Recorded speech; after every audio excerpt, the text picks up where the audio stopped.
Centre back. Okay, so quite obviously, the key role of a centre back or a pair of centre backs, because they always work together, is to prevent the opposition taking shots onto your keeper, try to prevent them linking up play and going wide into different positions, but above all else, preventing whenever we can, free shots on goal and quality chances for the opposition. Um, the central defenders always work as a pair, and of course their close partners are the full backs on either side of them as well. So building up an understanding there is absolutely crucial.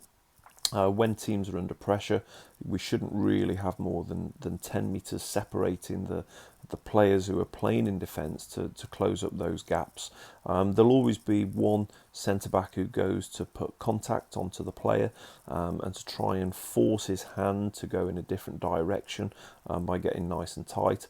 And the other centre-back is always a player who is looking to cover his teammate, okay, in case he is beaten, at the same time as having an awareness of the other forward, and he might need to go and put contact in as the other centre back drops off. So they work together to put pressure on the ball and to cover their teammate in those situations. Of course, on set pieces and even goal kicks and corners, one of their key jobs is to clear the lines and to marshal the defence. So I'm going to focus on some of the things that perhaps aren't as clear cut for a centre back. Well, first of all, when the opposition have got the ball, the centre back, one of his key roles is to decide the size of the pitch which the opposition play in. So at the moment, this team would be able to play in a pitch that's from the yellow line upwards, because that's where the offside line is drawn, because the centre backs are predominantly responsible for that. So when centre backs decide to push on a little bit and to close a team down, they can dictate, providing they're talking to their full backs, the space available for the opposition to play in. So now this team are playing in a much, much smaller space. Of course, the risk of playing in a space that small is there's opportunities behind for the ball to be played through and to cause your goalkeeper some serious problems. And we don't want to run the risk of the ball constantly going in behind.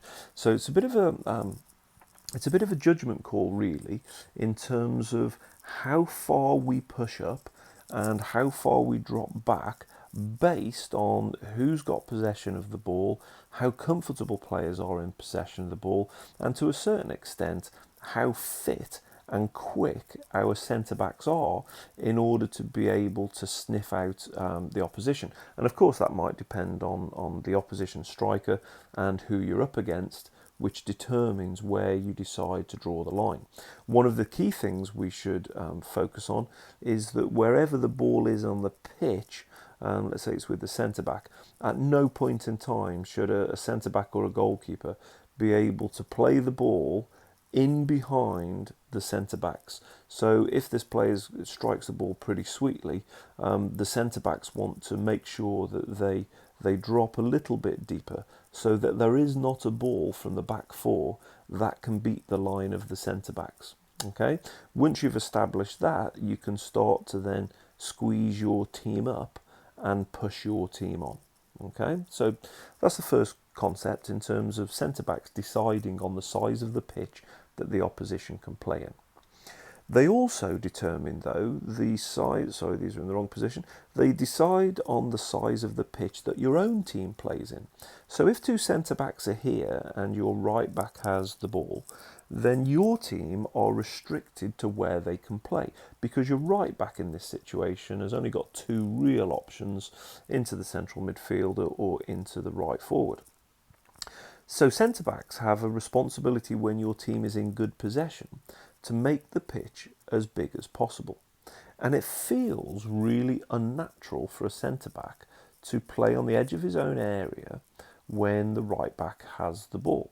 But of course, you give a nice easy option here to be able to switch the ball. And your option is so straightforward that the right back would be very tempted to play that ball. Now, it depends on the position of the forward. If the forward's here, of course, you can then start to push up, and because you're not going to receive the ball. But if the forward is dropping back, then a centre-back should show for the ball to try and draw the forwards in. Because when the forwards come in, the space in the middle of midfield for your central midfielders increases massively, and a centre back needs to have good control of the ball and to be ordered to should be able to make decisions quickly, so that when that space is restricted, he can utilise the space with central midfielders to build up the play through the thirds.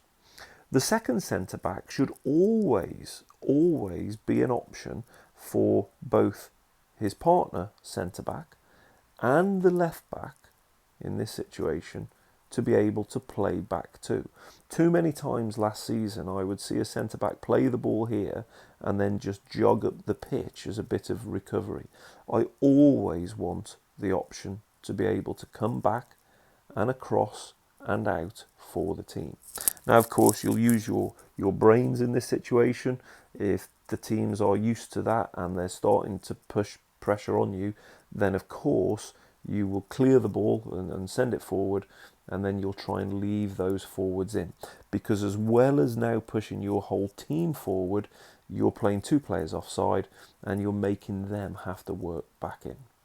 Okay, so other roles of a centre-back.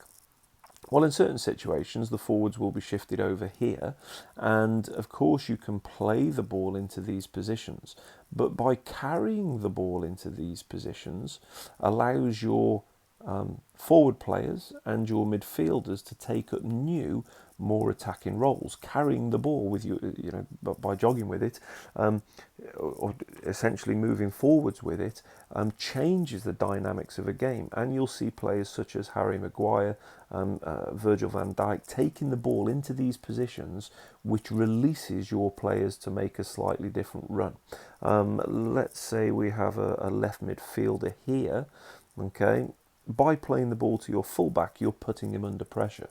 But by taking the ball into this space, your left midfielder is tempted to come towards you, which releases your fullback.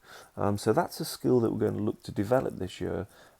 Centre-backs having the confidence to step into the midfield and to link up play. Okay, so as well as being defensive stalwarts, as well as winning headers, making tackles, communicating is one of the other key factors. A centre-back can see everything, and they're not so far away as a goalkeeper as to not be able to communicate to everybody on the team. And they should start to be able to see what's going on in front of them and to talk to central midfielders and fullbacks to tell them what they want to happen, rather than wait for them to make a mistake and then their team starts to attack and we're just putting in last gasp tackles. We should be able to start to see ahead of the game a little bit, and when you've played the ball into your fullback, actually explain to him what you want him to do. If it was Cody playing in this position, you would make sure that he's clear to go forward, Cody, go forward. Okay, you can explain what you want people to do so that they don't do something differently. You are in a position to view the whole game. Other key roles of centre-backs, which of course we need to develop, is when we have corners, we have our players taking these corners, is for both to be released, to go into attacking positions and to get their head onto balls and to make a nuisance of themselves by going and attacking the ball and essentially scoring a few goals.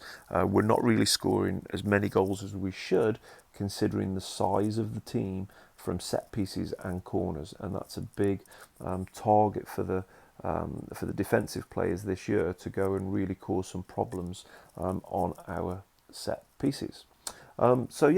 Defensive duties, pivot duties, and by pivot duties I mean the capacity as a unit to take the ball from right to the left hand side of the pitch and to link up the play. And whenever we've got a position, teams are very aware of not letting a fullback get the ball and go forwards. So we often find these positions, and to have the confidence to roll the ball into midfield and then change your position slightly in order to receive it back as the opposition changes to adapt, and to explain to the central midfielder where they can perhaps turn or move the ball into different positions. Okay, so making early decisions and communicating them well as a centre back is absolutely crucial.